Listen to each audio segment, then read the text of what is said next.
Olá, gente, tudo bem? Estamos aqui no Entretanto de novo para falar das coisas do Brasil e do mundo à luz do direito, dessa maneira clara, rápida, objetiva, bem-humorada. Dê o seu like, ative a sinetinha, inscreva no canal. Hoje nós vamos falar sobre a crise entre o Senado da República agora e o STF, as críticas ácidas do Senado ao STF. Vamos falar agora do suposto crime político entre adeptos militantes de Bolsonaro e do PT, lá no Paraná. E vamos falar também sobre a juíza, a colega juíza, que não quer que um dos lados da política brasileira utilize a bandeira da República, a bandeira do Brasil. Tudo isso no Entretanto. Aguardo você. Eu não me ajoelho pro politicamente correto, não, porra. O juiz não tem que entrar em pilha de mídia, tem que atuar fazendo justiça.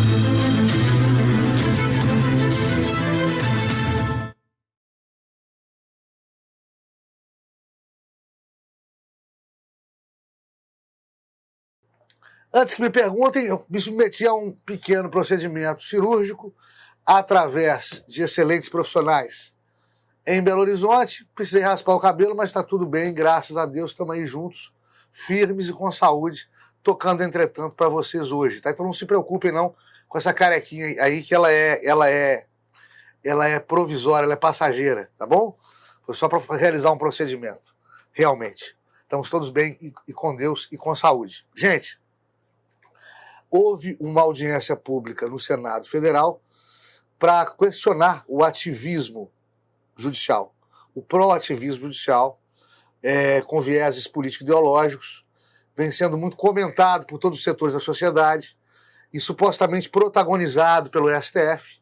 Isso finalmente incomodou o Senado da República, que criou um mecanismo de audiência pública e convidou educadamente, indagou de 3 dos 11 ministros do Supremo, ministro Fachin, Barroso e Alexandre de Moraes, os indagou da possibilidade de presença. E os 3 responderam com evasivas de agenda lotada e não se fizeram presentes para conversar sobre esse problema que já não é mais uma mera inquietação, já perturba o funcionamento da República, que é o governo de juízes. Muitas vezes aguçado, assodado, estimulado, atiçado por juízes, não mais apaziguado por juízes. E, em paralelo, estes ministros, que não têm tempo, que não têm agenda, que não encontram espaços para responder a indagações educadas dos senhores senadores, esses ministros são vistos em reuniões com embaixadores, com imprensa estrangeira, no estrangeiro, criticando a democracia brasileira. Ora, há 3 leituras a se fazerem aqui, todas elas bastante técnicas. Em primeiro lugar, quando você detém o poder de um governo, de uma máquina, de uma empresa, de um estatal, você detecta um problema, quando você é chefe e detecta um problema, você procura consertar esse problema. Seja de uma firma, de uma empresa ou de um país. Você não vai para o vizinho reclamar do problema da empresa. Olha, meu gerente vive trabalhando bêbado. Ou a minha empregada falta todo dia no trabalho. Ou a minha mulher está me traindo. Não, você resolve o problema. Não é isso? Você detém as rédeas governamentais para isso. Então você não vai reclamar lá fora da falta de democracia aqui dentro. Principalmente quando você é um magistrado, componente do mais alto tribunal de Corte de Justiça, tribunal, a mais alta Corte de Justiça do Brasil. Você resolve o problema. Em segundo lugar, ativismo judicial é isso. É você sair das sendas do processo para agir politicamente e não juridicamente, muitas vezes até com boas intenções, para tentar corrigir desvios democráticos. Só que isto passa por diálogo. E é diálogo justamente que os ministros do STF têm repudiado quando deixam de atender as convocações. Que não são convocações, na verdade, são convites do Senado Federal. São indagações, são ponderações educadas para chegar lá fora e falar mal do sistema democrático brasileiro. Para chegar mal lá fora e falar que há forças antidemocráticas inviabilizando o funcionamento das eleições, tripudiando o resultado vindouro, questionando a máquina pública administrativa e a sua licitude, liceidade e honestidade e eficiência. Ora, vamos conversar internamente. Roupa suja, diziam os antigos, roupa suja se lava em casa. Muito feio isso. E o Senado não está errado, não. O senador Espiridião Amin, que eu conheço, é um cara muito educado, muito ponderado e muito justo, falou o seguinte: os ministros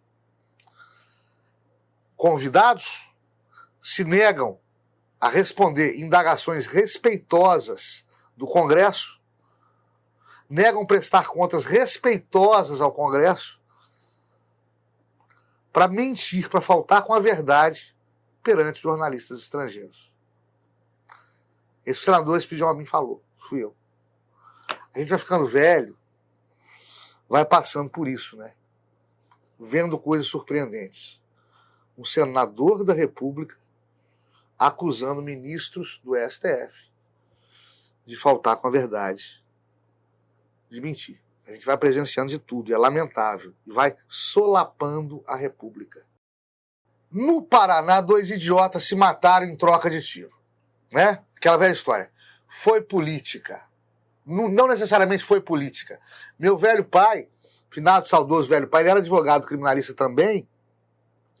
Ele uma vez defendeu um sujeito que matou por causa de uma bala. Bala de doce, caramelo. Tá? Mas não foi por causa de uma bala. Ele passava no botequim, comprava o cigarro, dava dinheiro, o lojista, o dono do botequim, dava troco de bala, dava troco de bala, dava troco de bala. Um belo dia ele pegou essas balas todas que ele aceitou como consumidor, né? E entregou as balas querendo cigarro. O dono do botequim falou: não vou receber, não é moeda, não, mas pra mim foi moeda, e claro, toma. Ah, não toma, não vou vender, filho disso, filho daquilo, filho disso, filho daquilo, tiro e morte. Foi bala o causador do estupim, da estupidez, da ignorância, do homicídio? Não. Foi a ignorância em si. Então, o motivo pelo qual começa uma discussão não necessariamente é o motivo que leva ao crime. Dois cidadãos, vamos ser educados, do Paraná, já eram desafetos, um militante do PT, o outro seguidor do Bolsonaro, cara cheia para lá, cara cheia para cá, os dois andando armados contra a legislação, porque não podiam estar ostensivamente armados, porque não podiam estar ingerindo bebida alcoólica armados, porque não podiam estar numa festa frequentada por crianças armados, né? Já nutriam desafeição, discutiram por causa de política, troca de tiro, né? Há partidos de esquerda, observe, há partidos de esquerda que querem criar nisso um contexto de crime de intolerância política, de crime, de ato que beirasse o terrorismo, para federalizar o inquérito e o processo criminal. E para desestabilizar, mais uma vez, a República, o funcionamento do Estado, o funcionamento do governo e as vindouras eleições. Sem contar que a questão de uma estupidez estarrecedora. Então, se vai ser Justiça Federal, ou Justiça Estadual, ou Polícia Federal, ou Polícia Civil, que vai apurar os fatos ou julgar os fatos, pouco se nos interessa. A violência política não surge daí. Isso sempre haverá estúpidos. Sempre haverá pessoas que brigam estupidamente por causa de política, por causa de futebol, por causa de mulher dos outros, por causa de dívida. Sempre vai ter estupidez no mundo. O problema é quando isso é orquestrado de maneira politicamente organizada para desestabilizar a nação. E não são as forças conservadoras que fazem isso. essa história de violência política vem renascer no Brasil lá atrás, com a facada do Adélio, no então presidente, no então candidato a presidente Jair Bolsonaro. Esqueceram do Adélio. Parece que esqueceram do Adélio. Não é possível. Se fosse o Lula o esfaqueado, a ONU, o Papa Francisco, tinham parado o Brasil. É uma retórica plena de dissonância cognitiva, né? em que o que você faz, você acusa os outros de fazer. Foram falar que a facada do Bolsonaro era fake news. Adélio, aquele cara com problemas mentais, ele sim envenenado pelo discurso de ódio da esquerda contra o então candidato Bolsonaro, é o mesmo veneno, é o mesmo discurso de ódio que fez parte da imprensa, com uso de Photoshop, igualar a imagem de Bolsonaro à imagem de Hitler, nazista. E todo mundo falou que isso é exercício de jornalismo. Isso fica impune. Isso fica impune. A grande imprensa fica impune. Isso é discurso de ódio político eleitoral. Comparar Jair Bolsonaro a genocida, a nazista, a assassino, como tem um eterno candidato a presidente da República, em plena pandemia, utilizando a morte de inúmeros inocentes vítimas da Covid para gritar que Bolsonaro, fomentar que se grite, que se acuse que Bolsonaro é assassino, que Bolsonaro é genocida, porque morreu mais gente no Brasil do que o esperado. Ora, aqui também foi recorde de vacinação. Discurso de ódio é fomentar Covid, CPI da Covid, para dar absolutamente nada, a não ser em circo dos horrores, com fins eleitoreiros, para desestabilizar mais ainda os humores e os amores entre os eleitores. Até rimou. Mas é uma rima triste. Porque esse aqui é o discurso de ódio. Ninguém tem nada aqui. Ninguém tem nada aqui. Nada contra a esquerda. Tem que ter esquerda. A esquerda sempre teve bons quadros. Mas vamos lidar com a realidade. No discurso conservador, em contraste com o discurso progressista, é que surgem as ideias novas. Para isso, tem que haver respeito, tem que haver uma ideia de nação por trás disso. De iguais. Ou seja, ganhe você ou ganhe eu na política, vamos lutar por um Brasil melhor. Isso acabou no Brasil. Ó. O PT saiu do governo, dividiu a nação em duas. A gente viu isso no final da disputa da reeleição da Dilma contra Aécio. O Brasil dividido em dois, rachado. Éramos Brasil. Hoje tem o Brasil bolsonariano e o Brasil petista. E a gente tomando porrada entre os dois. E vem falar que o discurso de ódio é do idiota que tomou umas a mais no Paraná e que matou o outro bobo. Não. Teve simulação de vídeo de atentado contra Bolsonaro, veiculado em rede social. Ninguém fala nada disso. Esqueceram o caso Adélio. Adélio, aquele débil mental, foi envenenado pelo discurso da esquerda. Foi visto visitando o gabinete de deputado do PSOL, antes da sua jornada homicida até Juiz de Fora. Ninguém fala disso. É Lenin, né? Lenin e a sua dissonância cognitiva. Eu sempre falo disso aqui. Lenin orientava, líder comunista socialista, orientava os seus seguidores: xingue-os do que você é, acuse-os do que você faz. E vem me falar de discurso de ódio. Vamos discutir direito, vamos discutir política em alto nível, em alta linha. Não vamos degringolar para a barbárie, para a lei do mais forte, para o olho por olho, por dente por dente, né? Vamos nos manter civilizados, pelo amor de Deus, para não darmos razão ao que o ministro Barroso disse lá em Oxford, de nós brasileiros, que nos falta, muitas vezes, civilidade. Não, ministro Barroso, temos civilidade sim. Precisamos que essa civilidade venha de cima também. Desculpas, Brasil. Eu sempre digo aqui para vocês que um país, para ter um bom nível de desenvolvimento humano precisa de duas coisas. Primeiramente, para fomentar bons cidadãos, criar uma juventude coesa e uma ideia de nação. Precisamos de duas coisas, fundamentalmente. Bons juízes e bons professores. Tá? Quando um juiz, um magistrado, um tribunal, um ministro, é falsamente acusado ou criticado ou defenestrado nas redes sociais ou lacrado, chicoteado pela língua pérfida e impune de internautas, estou falando bonito hoje, né? Eu sou o primeiro a defender aqui. Porque eu estou na instituição, Poder Judiciário, há mais de 20 anos, eu sei o que são ataques covardes por decisões judiciais imparciais proferidas por colegas. Eu também já passei por isso na pele. Eu já sei o que é ataque covarde à opinião de juiz. Eu também já passei por isso na pele. Então, quando o colega está certo, o tribunal está certo, a gente está aqui para, tecnicamente, respeitar a ética, respeitar a lei, defender.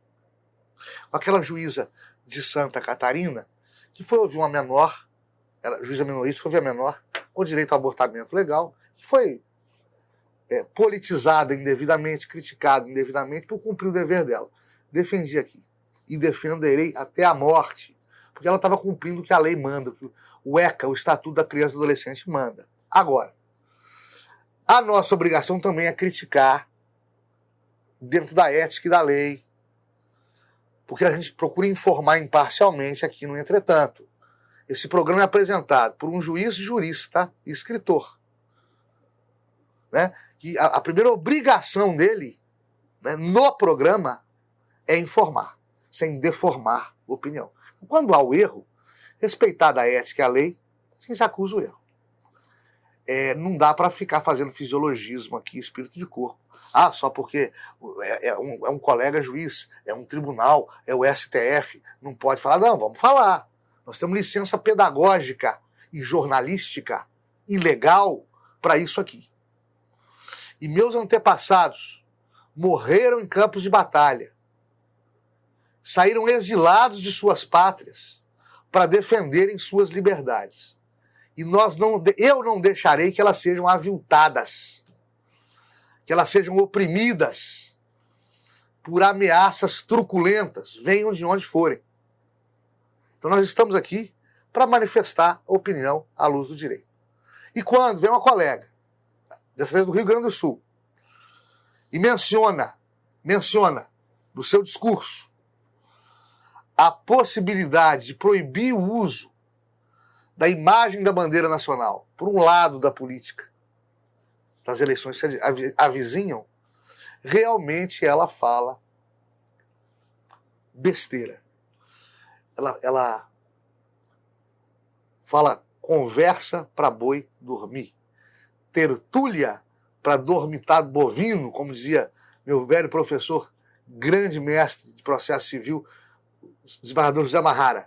Tertúlia para dormitar bovino, conversa para boi dormir.